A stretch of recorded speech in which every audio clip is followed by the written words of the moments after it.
dia, meninos! Hoje nós vamos falar sobre o espaço de redes, as cidades e os fluxos. Nós vamos conhecer esse espaço urbano integrado, as redes formadas pelo complexo sistema de fluxo de pessoas, bens e serviços capitais, informações que caracterizam a sociedade contemporânea.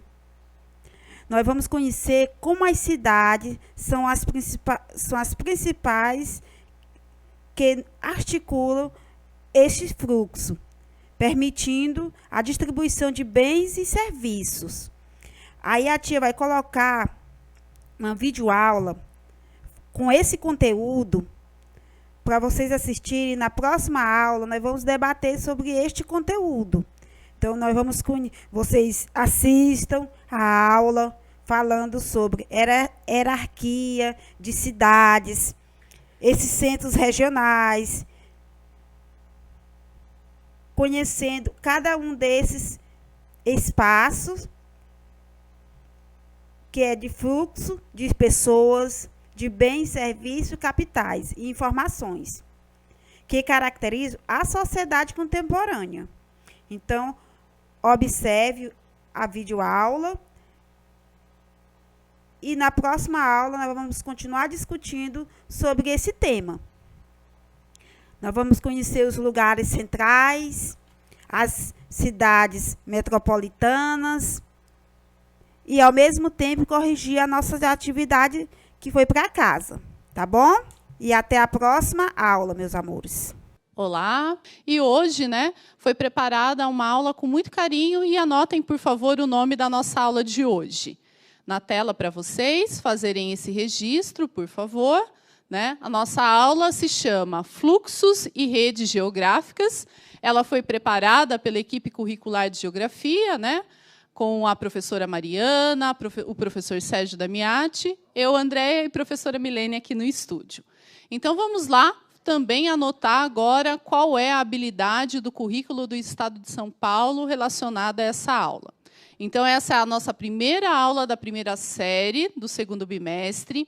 Está relacionada à habilidade aplicar os conceitos de fluxos e redes geográficas e está associada ao tema e conteúdo a globalização e as redes geográficas. Durante toda a nossa aula, é super importante que você registre no seu caderno, faça suas anotações, nas atividades propostas, que você também participe aqui conosco pelo bate-papo, sempre lembrando da responsabilidade dessa participação e da qualidade, que nós estamos aqui para conhecer as suas dúvidas e também os seus conhecimentos e o que você traz de bom para essa aula. Então, agora eu passo a palavra para a professora Milene, que vai dar continuidade à aula de hoje. Muito obrigada.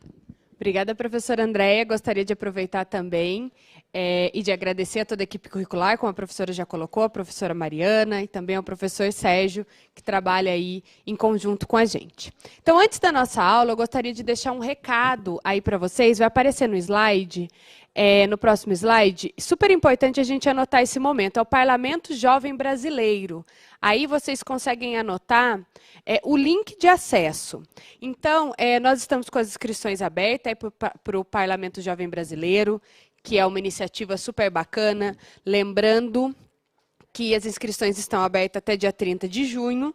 Vocês entrando aí nesse site, a gente consegue ter acesso a como escrever um projeto de lei, tem um documento orientando, também tem um documento que orienta como escolher o tema, para a participação do Parlamento 2022. E é importante ressaltar que aí nesse site você também encontra o Guia PJB 2020.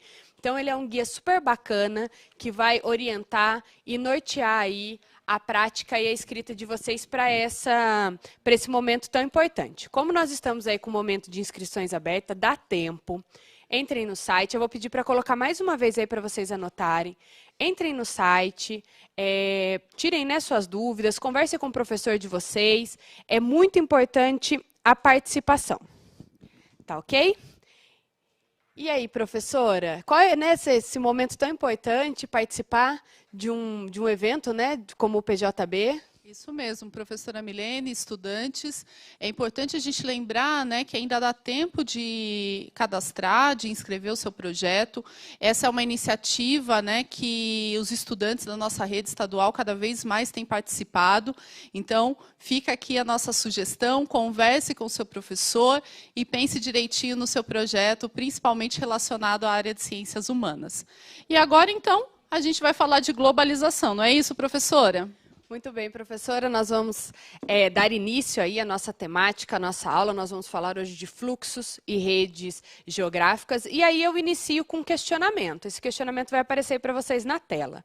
O que é globalização? Essa pergunta ela já apareceu em outras aulas da primeira série, então provavelmente vocês já têm aí uma resposta formulada antes mesmo de fazer a leitura desse texto. Então, se você, antes de fazer a leitura, você pensou, por exemplo, que globalização está associado aí a empresas transnacionais, a interferências culturais em uma sociedade, ou mudanças de hábitos, né, ligados ao acesso à internet e meio de comunicação, você pensou aí de forma correta. Porém, nós temos aí uma definição de forma geral, né, para a gente trabalhar o conceito de globalização. Então, nós vamos fazer a leitura aí. Vai aparecer para vocês na tela o que é globalização. Globalização é o efeito ou o ato de globalizar, né? É o processo aí histórico da globalização, consiste no aumento das relações entre os países a partir da diminuição das suas distâncias. Lembrando que não são distâncias físicas, mas sim distâncias de informação, de acesso à informação. Essas relações têm como ponto principal as relações econômicas, mas não podemos esquecer também das relações sociais, culturais ou políticas, né? É importante a gente ressaltar isso. Quando nós falamos em globalização, vem muita coisa na nossa mente, principalmente você, que é aluno da primeira série do ensino médio, que já estudou globalização lá no ensino fundamental, que já viu isso com um professor não só de geografia, como de outras disciplinas. Então, às vezes, o aluno fica, nossa, mas será que globalização é isso? Globalização é aquilo? E a gente tem que pensar que a globalização ele é um processo que tem seus lados positivos e seus lados negativos, né?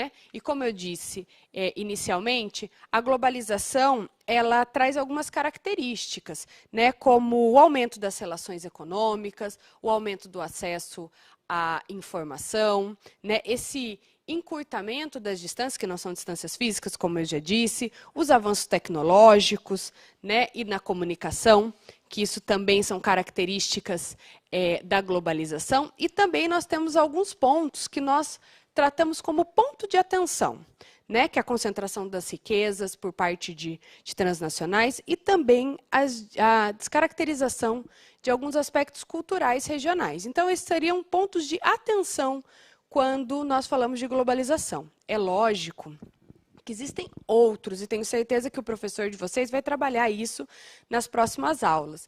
Eu só trouxe aqui alguns itens, né, para a gente conversar, para a gente começar a pensar nessa dinâmica de globalização, mas a globalização é algo muito mais intenso, né, professora? Isso mesmo, professora. E a gente está tendo uma participação já aqui bem intensa, viu, professora? A gente tem o aluno Douglas, a Amanda, a Emily, o Murilo.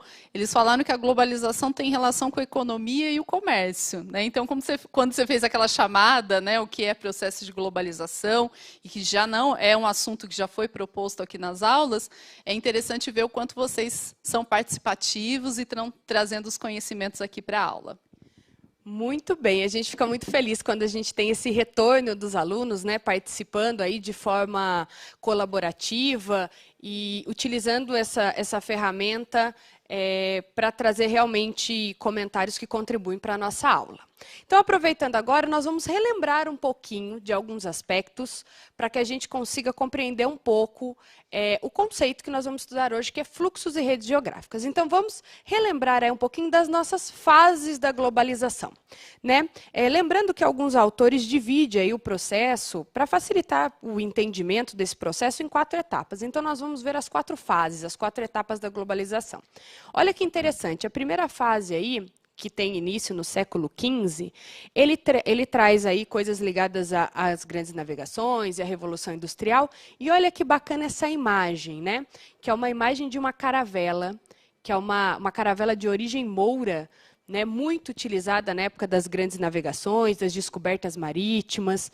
Olha que interessante quando a gente consegue observar os detalhes, né, da grandiosidade desse meio de navegação. Né, aí no caso, uma caravela. Então, é importante a gente ressaltar que nessa primeira fase da globalização, nós temos o descobrimento da América, né, e do Brasil, que vai acontecer aí em 1500 por Pedro Álvares Cabral. Uma outra coisa importante da gente ressaltar dessa fase da globalização é esse momento de fluxos de mercadorias, né, vindo aí do Oriente, essa questão extrativista, que ocorreu aqui no Brasil também. Então, esse é o início da ideia desse fluxo, né, que nós vamos falar na aula de hoje, desse fluxo, dessa rede geográfica. Então, tudo tem início nessa primeira fase. Então, também é importante a gente ressaltar que, nesse momento, no século XVIII, nós vamos ter aí uma coisa muito importante, que é a divisão internacional do trabalho, que ela vai surgir nesse momento, né? Lembrando também que, nesse contexto, nós temos a primeira Revolução Industrial, por volta de 1750, com aí início, basicamente, as indústrias voltadas para a tecelagem e a descoberta do motor a vapor.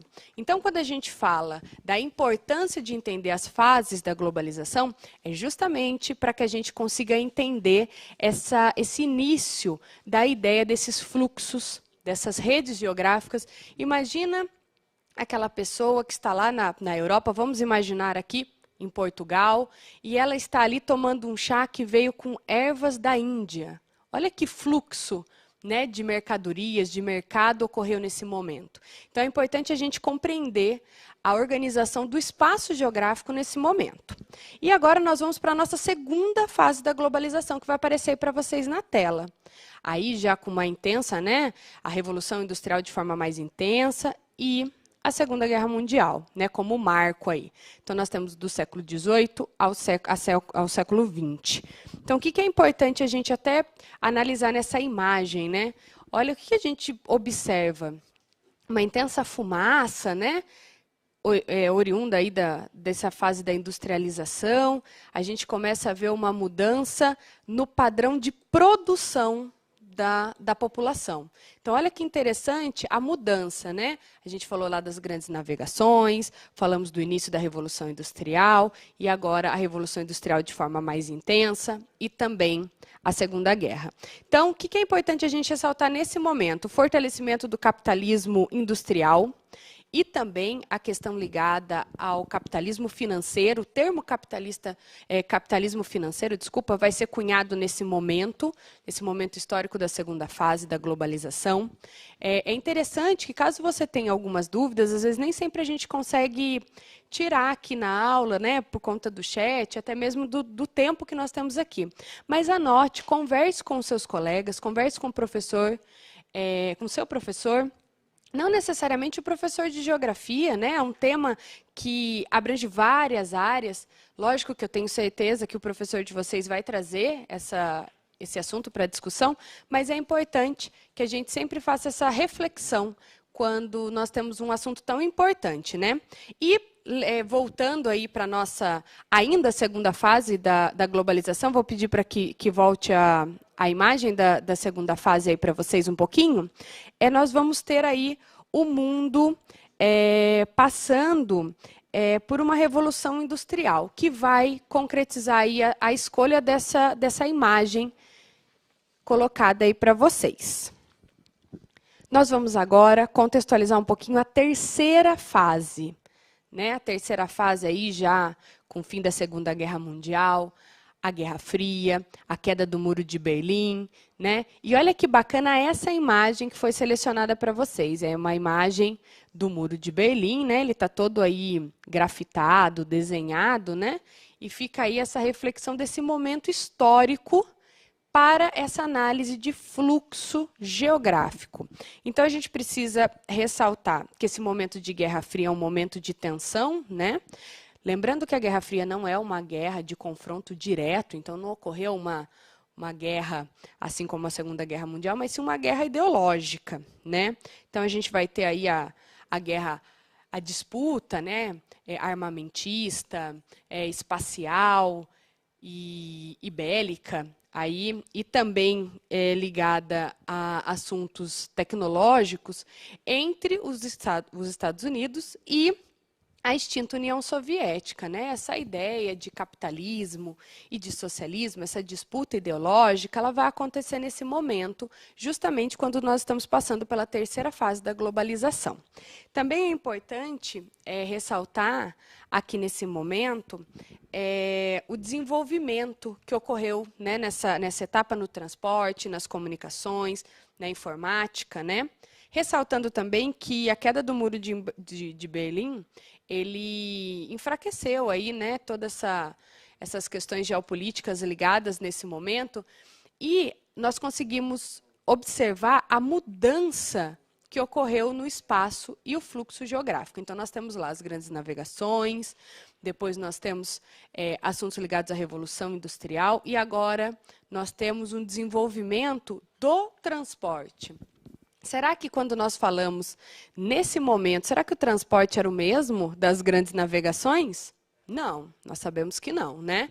Então, quando nós pensamos, por exemplo, no fluxo e no tempo que mercadorias, que informações chegavam, né? Desde lá das grandes navegações, no século XVI, até a terceira fase, isso nós estamos falando na terceira fase ainda da globalização, né? A velocidade com que isso aconteceu, a gente consegue ter um panorama dos diferentes desenvolvimentos desse fluxo. E agora nós vamos para a nossa última fase, que vai aparecer aí para vocês na tela, uma imagem super legal, que eu acho que representa bem isso, né? Que é esse mundo interligado, essa ideia de globalizado, né? De algo global. E aí nós vamos ter a nova ordem mundial, uma nova ordem geopolítica, né? O poderio aí, o fortalecimento do poderio norte-americano e do capitalismo, o fortalecimento da OTAN, da Organização do Tratado Atlântico Norte, e a mudança na hierarquia mundial.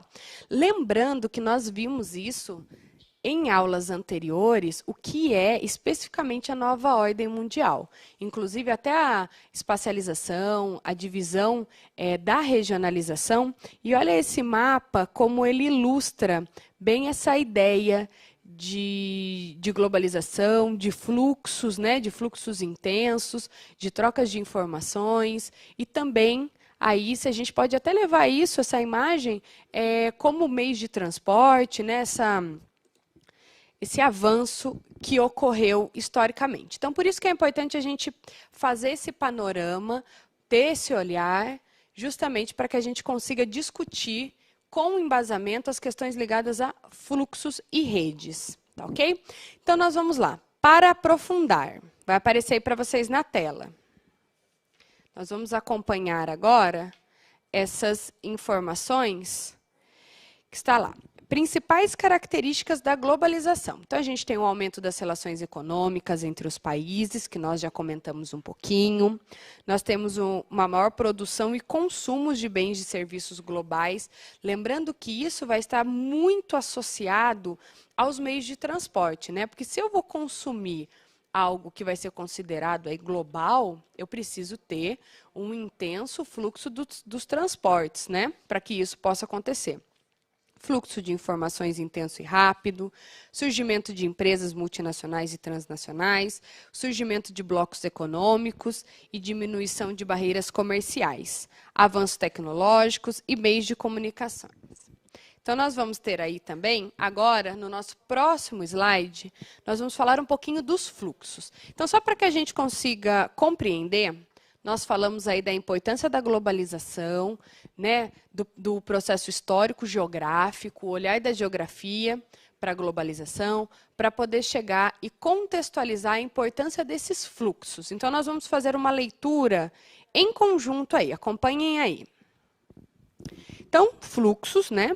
Conjunto de informações e análises geográficas sobre a ótica das redes que articulam e organizam o território a partir do levantamento e da sistematização de dados referentes ao fluxo de mercadorias, pessoas, energia e informação. Inclui também o estudo do relacionamento entre as cidades e o estabelecimento de suas hierarquias. Olha que importante aí essa definição de fluxo. Lembrando que essa definição utilizada pelo IBGE, pelo Instituto Brasileiro de Geografia e Estatística. O interessante é que durante a aula, vocês podem fazer anotações aí no caderno de vocês, justamente para poder tirar dúvidas posteriores, fazer pesquisas e aprofundar. Importante que, nesse momento, você procure fontes confiáveis para poder estudar, para poder se aprofundar. Quando nós falamos em fluxos, em redes, em globalização, acho que a gente já falou em tantos assuntos aqui durante esse início de aula. Então, faça suas anotações, converse depois com seu professor e com seus colegas. E quando nós falamos em fluxo, nós temos aí os fluxos geográficos. E, para isso, eu vou trazer duas referências, dois autores que vão contribuir para essa análise, para essa visão de fluxos geográficos. O primeiro que eu vou trazer para vocês é o Milton Santos, que é um dos geógrafos mais importantes do Brasil. Ele é um geógrafo, ele é baiano. E eu até trago algumas informações, porque quem estuda, né, geografia acaba sendo apaixonada, né, professora, por Milton Santos, que, sem dúvida, é um grande geógrafo, contribuiu muito para a geografia do Brasil. E nós vamos trazer um pouco a análise dele sobre os fluxos geográficos. Então, só para a gente contextualizar nessa questão do Milton Santos, como eu já disse, ele é um dos maiores geógrafos do Brasil. Ele nasceu em 1929, já faleceu, já é falecido, né? E tem maravilhosas obras. Inclusive, você, aluno, se você tiver interesse em ampliar seus conhecimentos, fica aqui minha dica para conhecer as obras do Milton Santos, como, por exemplo, A Natureza do Espaço, O Espaço e Método, Por uma Geografia Nova. Então, existem várias obras aí que podem contribuir para os estudos de vocês, tá? Então, Milton Santos. Vai aparecer para vocês aí na tela agora essa definição que eu comentei. Então, segundo Milton Santos, né, estruturação e evolução das redes geográficas podem ser associadas à evolução da tecnologia e das telecomunicações, tendo em vista que a mudança que o meio técnico científico informacional tem incorporado no espaço geográfico quebra as barreiras do tempo, relativizando as distâncias. É importante a gente ressaltar aqui, nesse texto que apareceu para vocês, que esse conceito, até vou pedir para colocar novamente aí para vocês o texto, que esse conceito de meio técnico científico informacional é vastamente trabalhado pelo Milton Santos. Então, vale a pena conhecer, aprofundar os seus estudos nessa linha de pesquisa do meio técnico científico informacional voltado aos fluxos geográficos. E agora, para a gente continuar esse trabalho voltado para terminologias e para os conceitos, eu vou trazer para vocês um conceito aí pensado, aplicado pelo Roberto Lobato Correia, que também é um geógrafo, inclusive eu tenho até embasou meu TCC na graduação. Acho que eu li tanto o Roberto Lobato Correia que eu tenho até um sentimento de carinho, né, que a gente, quanto profissional, a gente vai se identificando com alguns geógrafos, alguns autores, né, professora?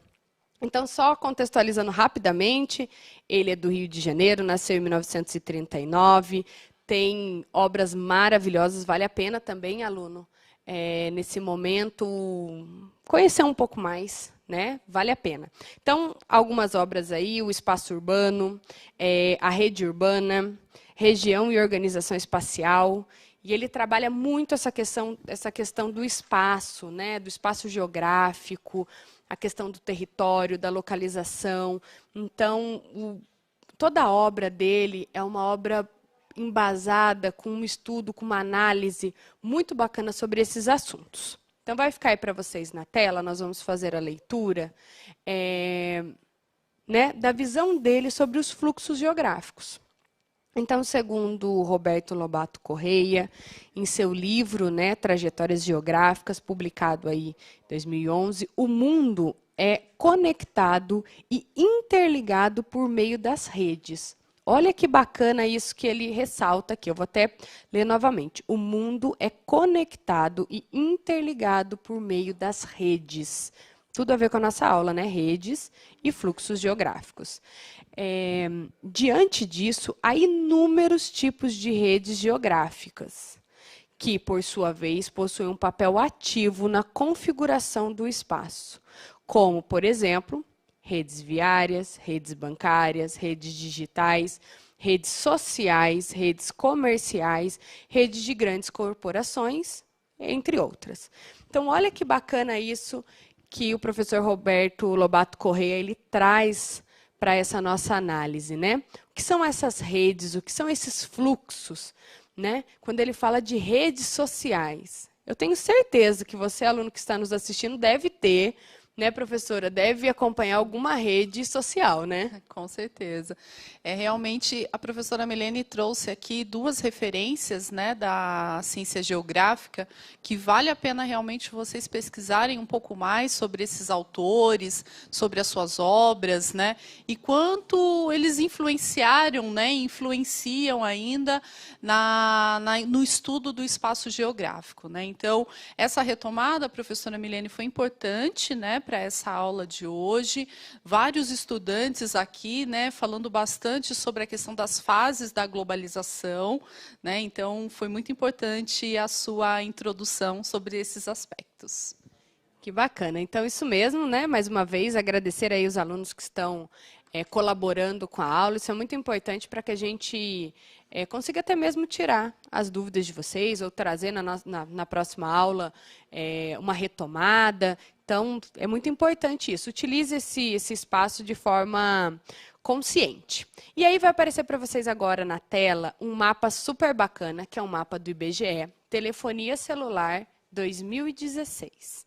Então, vamos só observar esse mapa. Eu tenho certeza que quando eu falei telefonia celular, vocês pensaram no telefone, mas pensaram no telefone com internet. Porém, esse mapa ele mostra apenas quem é portador de um aparelho, né, telefônico, celular, e ele tem que ser assinante aí de uma linha telefônica. Tá ok? Então, se a pessoa tem um aparelho celular, mas não tem uma linha, né, não tem um chip, que às vezes acontece, a pessoa tem o aparelho celular, mas não tem um número, não tem um chip, então ele não entraria aí nessa análise. Lembrando que é um mapa produzido pelo IBGE.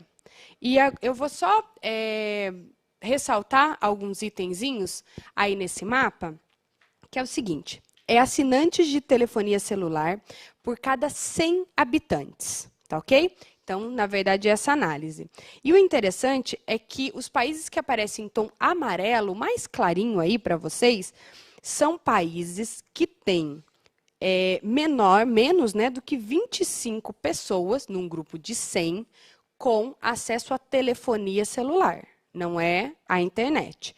E os países que aparecem aí branco, né, não tem nenhuma coisinha, somente em branco, são países que não apresentaram dados para essa pesquisa. Obrigada, professora Milene. Agora a gente tem um mapa de acesso à internet 2016, é isso? Muito bem, isso mesmo. Nós vamos fazer uma análise agora. Nós fizemos uma análise da telefonia celular e agora sim nós vamos fazer uma análise do acesso à internet. Esse mapa também é de 2016, também foi produzido pelo Instituto Brasileiro de Geografia e Estatística.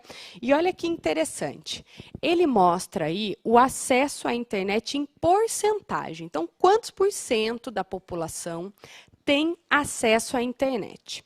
Então, o interessante da gente observar é que o amarelo, ou seja, a coisinha mais clarinha que está aparecendo aí para vocês, compreende, né, menos de 20% da população tem acesso à internet.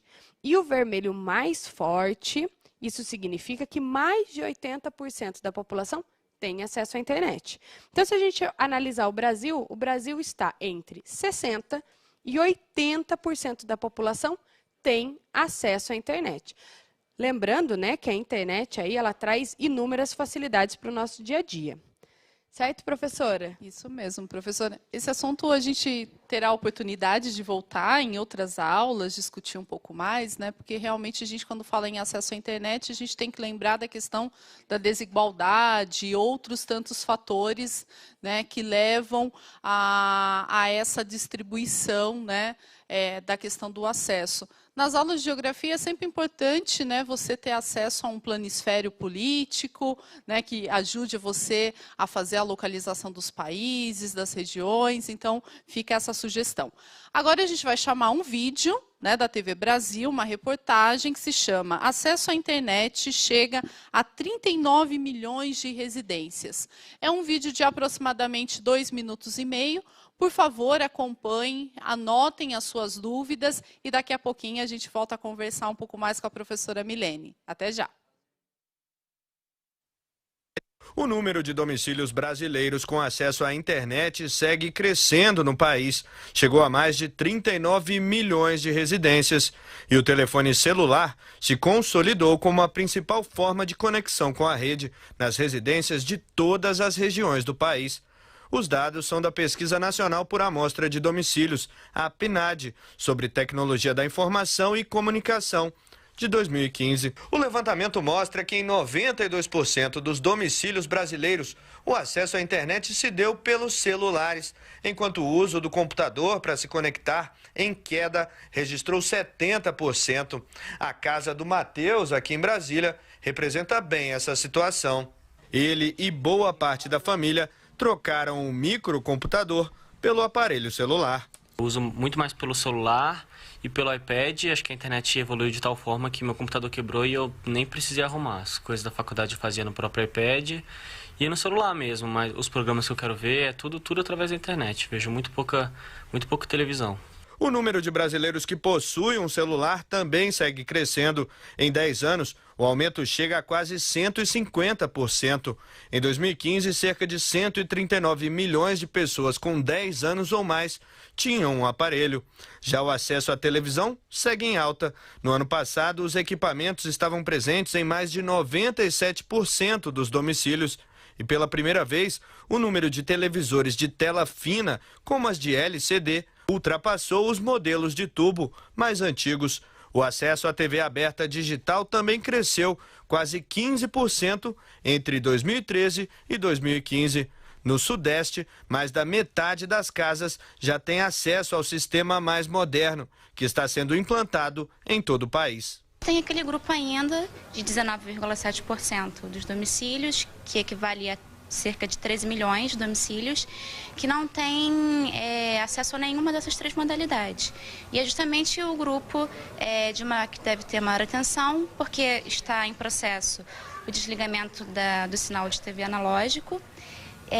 Então, esses domicílios, eles têm que se enquadrar nesse novo processo de desligamento, porque quando ocorrer, eles não teriam nenhuma possibilidade alternativa de acesso à programação televisiva. Olá, voltamos aqui ao estúdio do Centro de Mídias de São Paulo. Vocês acompanharam uma reportagem, né, sobre o acesso à internet, pela uma reportagem da TV Brasil. E agora nós vamos para uma atividade. Então, acompanhem conosco na tela para vocês anotarem as duas questões. Vamos lá para a questão A. Qual o continente com menor acesso à internet? Daqui a pouquinho a gente volta o mapa para vocês acompanharem e poderem responder essa questão. Letra B.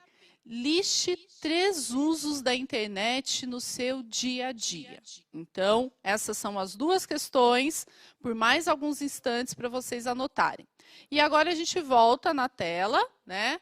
Já com o mapa, que já foi apresentado pela professora Milene, e vocês terão aproximadamente 1 minuto e meio para responder essas duas questões propostas, tá bom? Então, até daqui a pouquinho. Participem conosco no nosso bate-papo, traga suas contribuições. Até já!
Olá, voltamos. Tempo suficiente para vocês registrarem, né, no nosso bate-papo as respostas para essas duas questões. Então vamos lá, professora Milene. Na primeira questão, qual o continente com menor acesso à internet? A maioria dos estudantes responderam continente africano. Muito bem. Quem respondeu aí continente africano ou África, né? Muito bem, está corretíssimo. E alguém listou aí algum dos usos? Sim, o que mais apareceu foi realmente a questão das compras online e principalmente o uso de aplicativos para deslocamento. Ah, que bacana, né? Eu acho que agora, mais do que nunca, esses aplicativos aí que, né, de localização para deslocamento, eles estão aí em alta. Então, vamos lá. Vai aparecer aí para vocês na tela, né, um mapa do IDH de 2017, Índice de Desenvolvimento Humano. Vamos fazer uma rápida observação. Né? Lembrando só que o IDH, né, ele é uma métrica de cálculo do desenvolvimento humano e ele vai de 0 até 1. Lembrando também que no Brasil nós temos o IDHM, que é o Índice de Desenvolvimento Humano Municipal. Então você pode acessar através do site do IBGE e descobrir qual o IDH do seu município. Olha que bacana. Então, vamos lá. O IDH, né, ele tem uma métrica de 0 até 1, lembrando que quanto mais próximo do 1, maior é o desenvolvimento humano, certo?